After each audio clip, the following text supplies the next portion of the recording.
Hi, I am Amit और SS coaching centre का स्वागत है। मैं आशा करता हूँ कि आप सब लोग अच्छे होंगे और अपनी परीक्षा की तैयारी आप लोग अच्छे ढंग से कर रहे होंगे, क्योंकि अब हाई स्कूल के एग्ज़ाम भी आपको तकरीबन नज़दीक ही आ चुका है और आपको नोटिफिकेशन भी आ गया होगा कि परीक्षा कब आने वाली। तो बोर्ड के एग्ज़ाम जो हमारे होने वाले हैं वो आपके लास्ट फरवरी या फिर स्टार्टिंग ऑफ जनवरी को बोला जा रहा है। तो इस चीज़ को मद्देनज़र रखते हुए हम लोग अपनी तैयारी को सही ढंग से करने वाले हैं। तो इसको हम लोग तैयारी अब नए सिरे से किया जाएगा और जो लोग अभी नए आए हुए हैं ताकि इस चीज़ को सब्सक्राइब कर दें, ताकि इसके आगे आने वाली वीडियो आपके पास पहुंचे और जो आपके परीक्षा के लिए बहुत इंपॉर्टेंट हैं, क्योंकि हम इस चैप्टर में टॉप 10 क्वेश्चन को डिस्कस करने वाले हैं। ऑब्जेक्टिव टाइप के क्वेश्चन और आपके 4 अंक के क्वेश्चन जो परीक्षा में आ जाए हैं और जो पूछे गए हैं और जो आने वाले क्वेश्चन एक्सपेक्टेड हैं, हम उन्हीं 10 क्वेश्चन को डिस्कस किया जाएगा। इस क्वेश्चन को डिस्कस करने का मकसद है कि आपके परीक्षा का जो वेटेज है, जो नंबर्स का, वो बढ़े, आपका स्कोरिंग अच्छा हो। इस चीज़ को ध्यान में रख करके हम 10 क्वेश्चन को क्या किया जाएगा, डिस्कस किया जाएगा।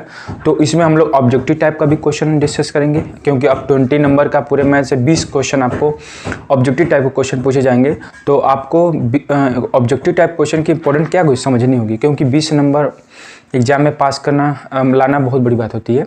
तो कम से कम अगर आप डेली इस सीरीज से जुड़े रहेंगे तो आपको कम से कम ऑब्जेक्टिव टाइप के क्वेश्चन तो मिल ही जाएंगे। और अगर आपको टेस्ट सीरीज अगर ज्वाइन करना है तो डिस्क्रिप्शन में आपको एप्लीकेशन का लिंक है, SS coaching centre. Play store पे जाइए और प्ले स्टोर पे जा करके वहाँ पे एसएस कोचिंग सेंटर डालेंगे तो आपको वहाँ पे मिल जाएगा और वहाँ पे हाई स्कूल के टेस्ट सीरीज के नाम से ऑब्जेक्टिव टाइप क्वेश्चन आपको मिल जाएगा। तो वहाँ से भी आप क्या कर सकते हैं, प्रैक्टिस कर सकते हैं, ठीक है। तो जिससे आपका परफॉर्मेंस क्या हो जाएगा, डे बाय डे इंप्रूव होता रहेगा। आज हम लोग भी उसी को डिस्कस करने वाले हैं कि क्वेश्चन, इंपॉर्टेंट क्वेश्चन को जो परीक्षा में आने वाले हैं या फिर परीक्षा में जो आ चुके हैं पिछले साल के, जो बोर्ड के पेपर में आए हुए, तो उन्हीं को आज हम लोग डिस्कस करने वाले हैं। क्वेश्चन कैसे आता है, कैसे इसको सॉल्व किया जाएगा, इस चीज़ों को हम लोग डिस्कस करेंगे। तो आज हम ऑब्जेक्टिव टाइप के क्वेश्चन और 4 नंबर के क्वेश्चन जो एग्जाम में आते हैं उनको डिस्कस किया जाएगा। ये है चैप्टर नंबर 1 के हम लोग क्वेश्चन क्या करेंगे, डिस्कस किया जाएगा। तो चलिए हम चलते हैं। फर्स्ट क्वेश्चन, हमें फर्स्ट चैप्टर हमारा नाम है परिमेय संख्या, यानी कि रेशनल नंबर हम लोग डिस्कस करने वाले हैं। तो इसमें बहुत ज़्यादा क्वेश्चन नहीं आते, 1-2 क्वेश्चन आपको मिल जाएंगे, 1-2 क्वेश्चन ऑब्जेक्टिव टाइप के मिल जाएंगे और एक क्वेश्चन आपको 4 नंबर सिद्ध करने के लिए आ जाता है। तो उन्हीं चीज़ों को हम लोग डिस्कस कर रहे हैं, ठीक है। तो अभी हम लोग फर्स्ट क्वेश्चन डिस्कस करने वाले हैं। फर्स्ट क्वेश्चन में आपको दिया गया है कि ये ऑब्जेक्टिव, पहले हम लोग ऑब्जेक्टिव टाइप क्वेश्चन को डिस्कस किया जाएगा, क्योंकि ऑब्जेक्टिव टाइप क्वेश्चन एक ही नंबर के आते हैं। तो ये बहुत शॉर्टकट ट्रिक होता है तो क्वेश्चन तो सॉल्व करना ही पड़ेगा, लेकिन हम लोग यहाँ पे सीखेंगे ट्रिक की कैसे किया जाए इसको। अगर फर्स्ट क्वेश्चन की बात करें तो यहाँ पे 2 के पावर m इंटू 5 के पावर n के रूप में आधार पर ज्ञात कीजिए कि 1458/1250 का दशमलव प्रसार कितने अंक तक होगा। यानी हमको इस क्वेश्चन में दशमलव प्रसार ज्ञात करना है कि अगर इसको इसमें से डिवीजन किया जाए तो कितने अंक पे दशमलव तक वो फैल सकता है। इसमें ऑप्शन 4 आपको दिए हुए हैं, पहला 1, 2, 3 और 4, ठीक है। तो हमको ये ऑप्शन देना है और ऑप्शन पे देख करके हमको क्या टिक लगाना होगा या फिर इसमें सर्कल करने के लिए आएगा, ठीक है। तो अब इस क्वेश्चन को हम लोग सॉल्व करें। हमको क्या करना है, पहले सबसे पहले इसको क्वेश्चन को लिखा जाएगा 45, ठीक है। अब हम क्या करेंगे कि इसको 2 के पावर 5 2 के पावर m इंटू 5 के पावर n के जो हैं इनके फैक्टर के रूप में हमको यहाँ पे लिखना पड़ेगा और उसी के आधार पे हमको यहाँ पे दिखाना पड़ेगा कि कैसे इसको दशमलव को प्रसार किया जाता है, ठीक है, ठीक है। अगर हम इसको फैक्टर किया जाए तो ठीक है, तो अगर हम इसको फैक्टर के रूप में अगर कर रहे हैं तो यहाँ पे फैक्टर देखिए, अगर फैक्टर किया जाए तो 2 इंटू 9 इंटू 9 के रूप में हो जाएगा और 2 इंटू 5 इंटू 5 के रूप में ये फैक्टर इसका हो जाएगा, ठीक है। अब हम इसे क्या करेंगे, 2 से यहाँ पे 2 कैंसिल कर दिया जाएगा, यहाँ पे कितना हो जाएगा, 9 के पावर 3 हो जाएगा और यहाँ पे 5 के पावर कितना हो जाएगा, 4 हो जाएगा। कितना हो जाएगा, 5 के पावर 4। अब हमको ये ध्यान रखना है कि हमको दिया है कि 2 के पावर m और इंटू 5 के पावर n के रूप में पहले लिखना पड़ेगा, फिर उसके बाद हमको घात में करना पड़ेगा, यानी फिर डेसिमल में हमको कन्वर्ट करना पड़ेगा। तो यहाँ पे हमको 5 के पावर 4 तो है लेकिन 2 के पावर n यहाँ पे नहीं है। तो हम इसके लिए क्या करेंगे कि जितना 5 के पावर 4 है उतने 2 के पावर 4 से मल्टीप्लाई कर देंगे ऊपर और नीचे, ताकि इसके वैल्यू में कोई चेंजेज ना हो। अब क्या लिखेंगे, 9 to 3 इंटू 2 के पावर 4 डिवाइड बाय, दोनों का घात सेम है तो आपस में मल्टीप्लाई हो जाएगा, तो इतना हो जाएगा 10 के पावर कितना हो जाएगा 4। अब इन दोनों को आपस में मल्टीप्लाई कर दिया जाएगा तो कितना हो जाएगा,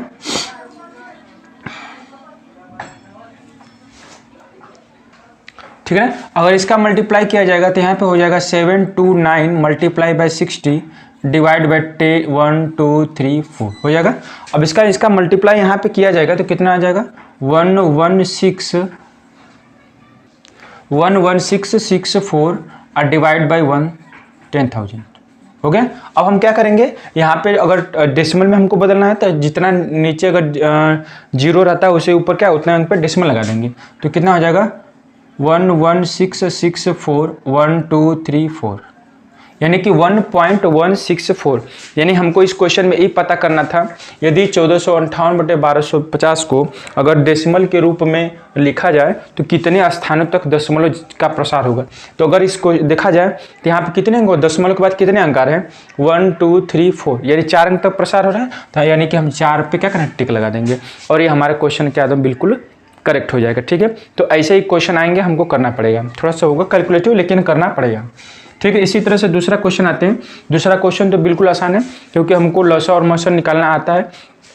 तो हमको पूछा गया कि 15 18 24 का लसा ज्ञात कीजिए। हम क्या करेंगे, सबका फैक्टर कर लेंगे, कर लिए, हो गया। अब इसका लसा कैसे निकालेंगे, 3 से ले 3 5 या 50 3 6 5 50 ठीक है, 3 वाटे 24। अब यहाँ पे 3 से फिर लेंगे 5 2 8 फिर यहाँ पे 5 आ जाएगा 1 2 8 फिर यहाँ पे 2 आ जाएगा 1 1 4 फिर यहाँ पे कितना आ जाएगा 4। अब अगर इसका मल्टीप्लाई किया जाएगा तो इसका एलसीएम हो जाएगा तो आपका लसे 3 इंटू 3 इंटू 5 इंटू 2 इंटू 4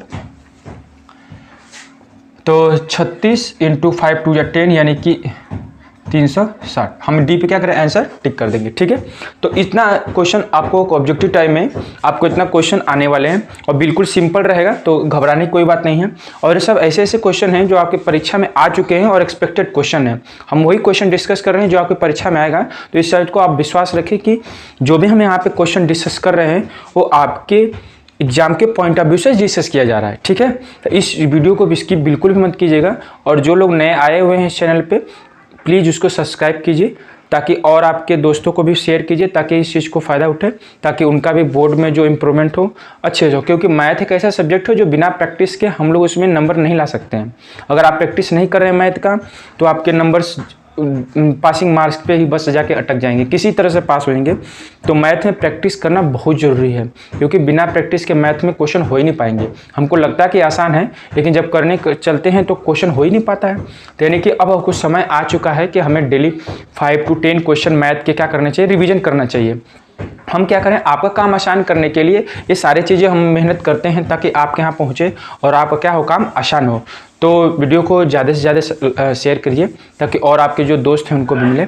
और एप्लीकेशन पे टेस्ट सीरीज देना बिल्कुल भी ना भैया, प्ले स्टोर पे जाएं, एसएस कोचिंग सेंटर वहाँ पे टाइप करें, आपको वहाँ पे आ जाएगा। वैसे मैं डिस्क्रिप्शन पे लिंक आपको दे दूंगा, वहाँ से भी आप क्या कर सकते हैं, डाउनलोड कर सकते हैं, जो कि आपके एग्जाम्स के लिए बहुत इंपॉर्टेंट है, ठीक है। वहाँ आपको 20 क्वेश्चन आपको ऑब्जेक्टिव टाइप रिविजन आपको दे सकते हैं, ठीक है।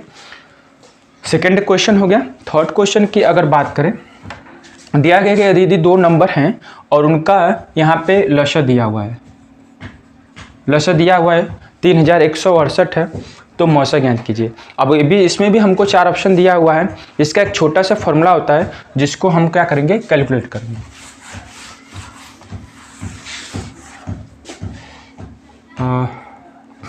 A into B is equal to LCM into HCF, ठीक है।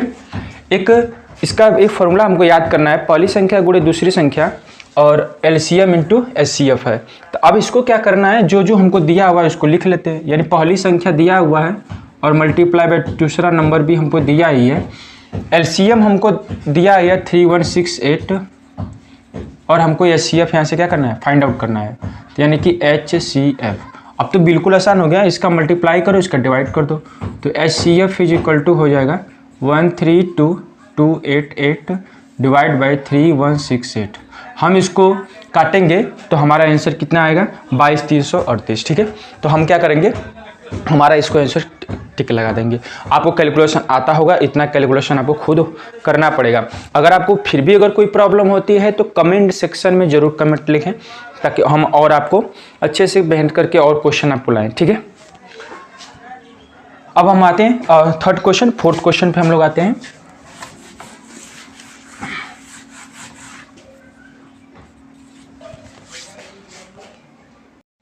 ठीक है, अब हम अगले क्वेश्चन की अगर बात करें तो यहाँ पे फिर ऑब्जेक्टिव टाइप क्वेश्चन है और आपको क्वेश्चन देकर के यहाँ पे 4 ऑप्शन दिया हुआ है। ठीक है, तो इसको कैसे किया जाएगा, दिया है कि यदि लसा 132 288 लसा हम आपको दिया हुआ है क्वेश्चन में, और हमको मौसा यहाँ पे क्या करना है। तो इसका एक फॉर्मूला भी जस्ट हमने डिस्कस किया हुआ, a into B multiply by LCM into HCF हमको दिया हुआ है। तो पहली संख्या दूसरी संख्या दिया हुआ है 132 मल्टीप्लाई बाई 288 और LCM हमको दिया हुआ है 3168 और मल्टीप्लाई बाई HCF हमको क्या करना है, फाइंड आउट करना है। अब क्या करेंगे, यहाँ पे HCF निकालने के लिए क्या करेंगे, HCF 132 और मल्टीप्लाई बाई 288 डिवाइड बाई 3168 हो गया। अब हम क्या करेंगे, इसको यहाँ पे कैंसिल करेंगे, कैंसिल करते हैं, 2 से इसको कैंसिल किया जाए, 2 6 जा 12 और 2 6 जा 12। अब इसको कर देंगे 2 5 8 4, 2 कम 2 2 5 10। फिर अब इसको फिर आप कैंसिल करिए,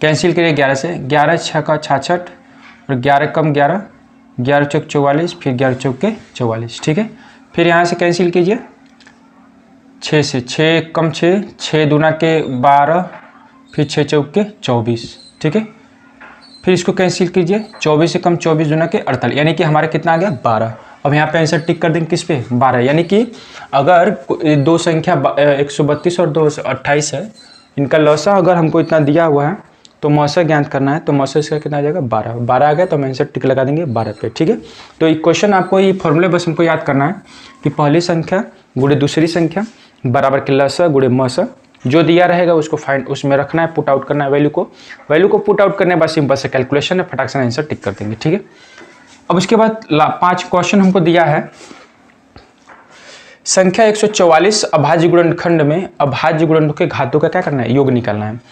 तो ये भी बहुत सिंपल है, हम लोग क्या करेंगे 144 का फैक्टर करेंगे अभाज्य संख्या, यानी वह संख्या जो 1 से कटे या अपने आप खुद से कटे उसे क्या कहते हैं, अभाज्य संख्या कहते हैं।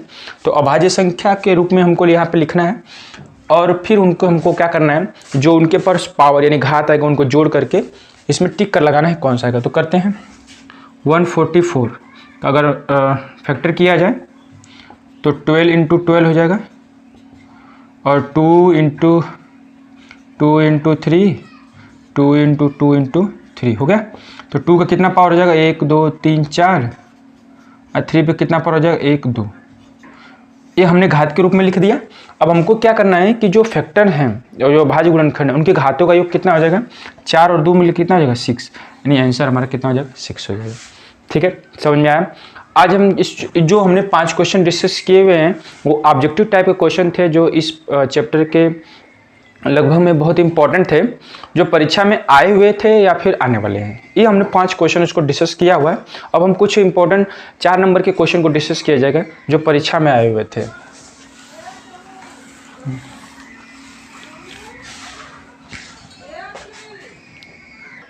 ठीक है, हमको क्वेश्चन ये 4 नंबर के आपको मिलेंगे एग्जाम में, अगर आएगा भी तो कितने नंबर के 4 नंबर्स का आएगा। तो ये छोटा सा सवाल है लेकिन है बहुत इंपॉर्टेंट, लेकिन है बहुत आसान लगना, भले पता नहीं क्यों समझ में नहीं आता। इसको बहुत छोटे से शॉर्टकट में समझेंगे और आपके एग्जाम में 4 नंबर क्या कन्फर्म पक्का है कि हो जाएगा। अगर आप इसको समझ नहीं है तो, अगर आ गया तो ठीक है, अगर आगे समझ लिए तो आ गए तो लिख देंगे फटाक से 4 नंबर मिल जाएंगे। लेकिन अगर नहीं आए तो कोई बात नहीं, प्रैक्टिस तो रहेगी। हम क्या करेंगे, इस क्वेश्चन को हमको सिद्ध करना है कि 3 करड़ी में 2 यानी कि 3 अंडर रूट एक क्या है, रेशनल यानी कि अपरिमेय संख्या है। क्या है, रेशनल नंबर है। हमको सिद्ध करना है। तो हम क्या करेंगे, 3√2 एक परिमेय संख्या है।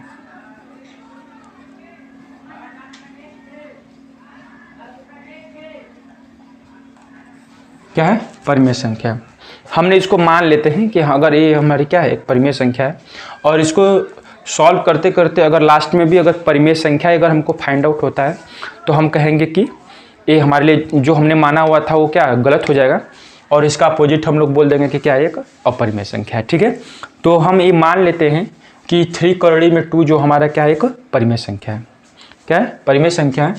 और तो 3/2 इज इक्वल टू a/b, और यहाँ पे a और एक b क्या है, पूर्णांक नंबर है, पूर्णांक है, और b 0 के बराबर नहीं हो सकता। ठीक है, हमने इतना मान लिया कि 3/2 हमको क्या करना है, प्रूफ। इसी तरह से आपको बहुत सारे क्वेश्चन मिल जाएंगे, a 2 + 5 सिद्ध कीजिए कि परिमेय संख्या है, मैंने ऐसे, लेकिन प्रोसेस सबका एक ही रहेगा, प्रोसेस सबका एक ही रहेगा सिद्ध करने का। इसलिए इस क्वेश्चन को बड़ी ध्यान से आप समझिए कि कैसे करना है इसको।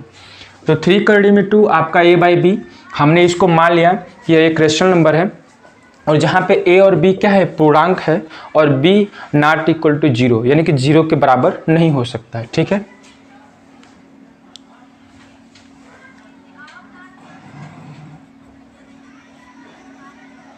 ठीक है। अब हमने क्या किया कि इस 3 को हमने यहाँ पे ला दिया, क्योंकि 3 हमारा एक परिमेय संख्या है, 2 एक क्या अपरिमेय संख्या है। ठीक है, तो हमने जितने भी पूर्णांक संख्या था हमने सबको एक तरफ ला दिया। तो 2 a/3b क्या हो गया, एक परिमेय संख्या हो गया। यानी कि 2 किसके बराबर हो गया, a/3b के, जहाँ a/3b एक परिमेय संख्या है। क्या है, परिमेय संख्या है। a/3b क्या एक परिमेय संख्या है, लेकिन हमने तो ये मान रखा था कि 3/2 एक परिमेय संख्या है, मान भी रखा था, लेकिन जो कि क्या है एक, लेकिन 2 एक अपरिमेय संख्या है। 2 एक क्या है, अपरिमेय संख्या है। 2 क्या है, एक अपरिमेय संख्या है, लेकिन ये तो बराबर हो गया a/3b के, जो कि a/3b एक क्या है, परिमेय संख्या है। ठीक है, लेकिन यह हमें क्या है, यह विरोधाभास के कारण जो हमने माना था, ये हमारी कल्पना क्या है, गलत है। जो हमने माना था वो हमारी कल्पना क्या है, गलत है। अतः इसलिए 3/2 एक क्या आ जाएगा, अपरिमेय संख्या। क्या हो जाएगा, अपरिमेय संख्या। ठीक है, 2 क्या आ जाएगा, एक अपरिमेय संख्या हो जाएगा। इससे ये पता, इसको बस वही 2-3 स्टेप करना है, और 2 स्टेप से हमारे क्वेश्चन क्या आ जाएंगे, सॉल्व हो जाएंगे। ठीक है, तो पहले हमको सबसे पहले जो भी आपको दिया रहेगा नंबर्स, उसको हम पहले एक पूर्णांक संख्या के परिमेय संख्या के बराबर करके उसको पुट किया जाएगा, फिर उसके सारे पूर्णांकों को एक तरफ शिफ्ट किया जाएगा, फिर उसके बाद हमको अपनी जो भी परिकल्पना हमने वहाँ को सॉल्व किया उसको गलत करके फिर उसको हम लोग को बोल देंगे कि अपरिमेय संख्या है। ठीक है, ठीक है। अब आज के लिए लास्ट क्वेश्चन है, और ये भी बहुत इंपॉर्टेंट है। अगर आपको पहला चैप्टर में अगर कोई भी जाता है तो इस तरह के क्वेश्चन को तो हमको नहीं लग रहा है कोई भूलेगा, क्योंकि इस चैप्टर इसी पे आधारित ही है। तो इस तरह से क्वेश्चन बनना जाहिर सी बात है कि बनेगा ही। ठीक है, क्वेश्चन को अगर हम रीड आउट किया जाए तो पहला क्वेश्चन हमारा क्या है कि यूक्लिड विभाजन की एल्गोरिथम से 165 और 255 का मशा ज्ञात कीजिए। क्या करिए, मशा ज्ञात कीजिए। ये हमको गुणनखंड यानी कि फैक्टर विधि या फिर भाग विधि से कोई नहीं प्रॉब्लम, हमको एक यूक्लिड प्रमेय होता है, उसी की सहायता से हमको 2 संख्याओं क्या निकालना होता है, मशब। तो ये बहुत आसान है, बहुत सिंपल प्रोसेस है। आप एक बार इसको देखा जाए क्या होता है।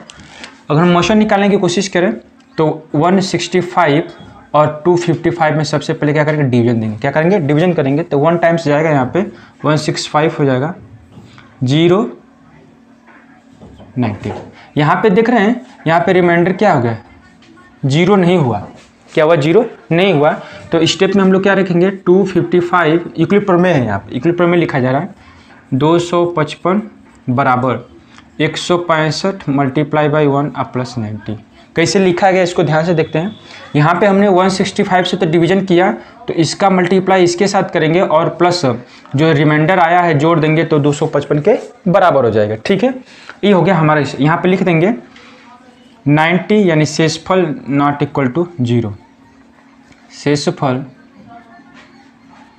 Not equal to 0। और यह प्रोसेस तब तक करते जाएंगे जब तक आपका शेषफल 0 ना आ जाए। और इस वीडियो को पूरी तरीके से मैंने एक लेक्चर बनाया हुआ है, जिसको अगर पूरी इसको डिटेल में अगर समझना है तो वीडियो का लिंक मैं दे दूंगा, वहाँ से आप पूरा वीडियो, आप 45 मिनट का वीडियो वहाँ पे आप देख सकते हैं। पूरा चैप्टर उसी में फिनिश हो गया है, ठीक है। तो आप वहाँ से भी जा कर के इसको समझ सकते हैं। फिर अब आगे प्रोसेस किया जाएगा 90 मल्टीप्लाई बाय अब 165। अब यहाँ पे 90 बच गया, अब इस 90 का मल्टीप्लाई 165 के साथ करेंगे, ठीक है। तो 1 टाइम जाएगा, यहाँ पे कितना बचेगा 75, ठीक। अब यहाँ पे भी रिमाइंडर 0 नहीं बचा, यानी एक बार प्रोसेस हमको और भी करना पड़ेगा आगे जाके फर्दर। तो यहाँ पे लिखेंगे 165 इज इक्वल टू 90 1 जा 90 अब प्लस 75। यहाँ लिखेंगे शेषफल नॉट इक्वल टू 0, हो गया। अब क्या करेंगे, फिर 75 डिवाइड बाय 90, 1 टाइम्स जाएगा, फिर यहाँ पे 50 बचेगा। फिर यहाँ लिखेंगे 90 इज इक्वल टू,